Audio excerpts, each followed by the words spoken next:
This is the dawning of the age of the metaverse. Not to riff too badly on that old 60s song about the dawning of the age of Aquarius, which only happened in the stars, not so much here. And sometimes I think the metaverse is only going to happen in the stars and not so much here, but who knows? This is Gary. We're talking Gary on manufacturing. This podcast is brought to you with the support of Inductive Automation.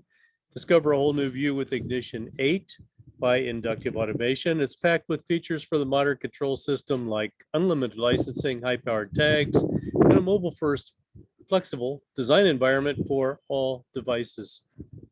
Ignition 8 also supports enterprises of any size. See all the Ignition has to offer at inductiveautomation.com. And I just wrote about the latest updates, 8.1.17, including some updated security features covering things that have been discovered in the ensuing time, and also a lot of really cool, just inner working stuff that users of Ignition will really appreciate. And also one last thing on Inductive Automation, check out the Ignition Community Conference coming up in September. You can go to the website and find out more details and register for that. Good time. I love going out to the Sacramento area every year. So about, I don't know how long it's been ago, maybe last fall late, I interviewed an executive who talked about, who's the first person in this industrial automation marketplace to slip in the term metaverse. You know, what the heck is metaverse? What the heck is Web3? What the heck is going on? And so on. Well, first off, I'm going to slip in Web3 just briefly. Seems to talk about blockchain and more blockchain in the web. I'm hearing different types of explanations and definitions. Keep an eye on that. I don't know how much that will affect us in manufacturing someday, probably. As far as the metaverse, of course, a made-up term, maybe a marketing term, maybe our friends at what used to be called Facebook, you know, looking for an edge, like what's next beyond what happens when Facebook finally withers, which it will someday. They all do.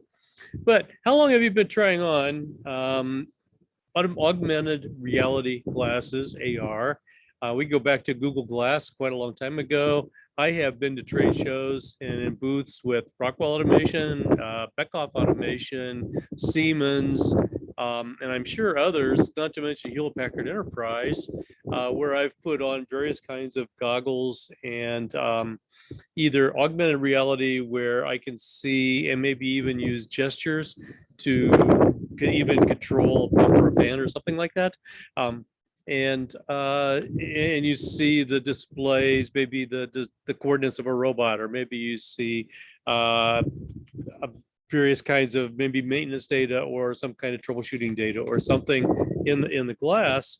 And that's AR, VR, virtual reality. Still has to do with the headset and putting on a complete headset, so that you're totally immersed in whatever computer generated universe that you happen to be in. Don't know where that'll go. It could be a useful training tool, say an operator in a petrochemical plant or refinery or something like that might find some use in that. I don't know. Still some debate about how long people will want to wear that kind of a headset.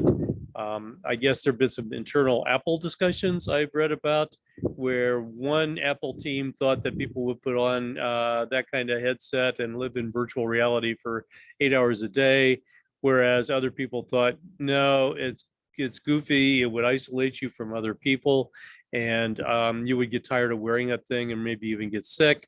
And so that's VR. And of course, they had to come up with something else. Now it's called XR, which just means something. all of the above, and or none of the above, maybe. I don't know.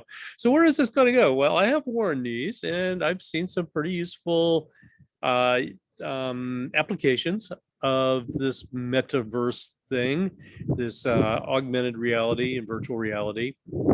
Uh, and the first demos I saw was around the year 2000, actually. So it's been going on a long time. The technology is better and better and better. So I think we're going to find some applications that may be useful. I don't know if every operator or machine operator or process operator is going to be wearing AR glasses to get the stand-up display in front of their eyes or anything like that. Or even if you're going to get that when you're driving your car, that I think would be annoying and distracting. Just like if I'm in a manufacturing environment with a bunch of machines, I have an operator, I'm in charge of 3 machines in a little circle, and it would probably drive me crazy to have all these things flashing before my eyes. So anyway, I think I'd be aware. We're starting to hear metaverse. I'm starting to hear it. I just got a press release from Qualcomm, and Qualcomm's releasing some glasses. They do the chips and chip stacks and stuff, or the software stacks in the chip. And we're going to see more and more and more. But are we going to see real applications? That I don't know. Are we going to be actually using these things, or are they going to be toys? Or are they going to be for gamers? I don't know. Could be. I hope. I've seen enough good things for like warehouse picking and machine operation and so on that maybe it will help us in our future as our workforce problems. I mean, we're in a baby bust, so we're going to be losing people and not replacing them in all kinds of different jobs. I'd like to find a way to replace soccer referees right now. I just lost another one, and I'm going to be short about 20 referees for where I assign. But don't think it's going to work there. Don't know if it'll work with machine operators. But that's kind of like the metaverse. Interesting to talk about. There are people who are kibitz on all kinds of topics on LinkedIn and would love to kibitz on this and take shots. Don't know if it'll happen, but it is interesting. So we'll keep our eye on the metaverse. This is Gary. A few thoughts on the future in manufacturing. And thanks for listening. This is Gary on Manufacturing, brought to you by Inductive Automation. And remember, their product is Ignition, and the latest is Ignition 8.1.17. And it's packed with even more features for the modern control systems like unlimited licensing, high-powered tags, mobile-first flexible design environment for all devices. Go to inductiveautomation.com, check out Ignition, and check out the Ignition Community Conference coming up in September.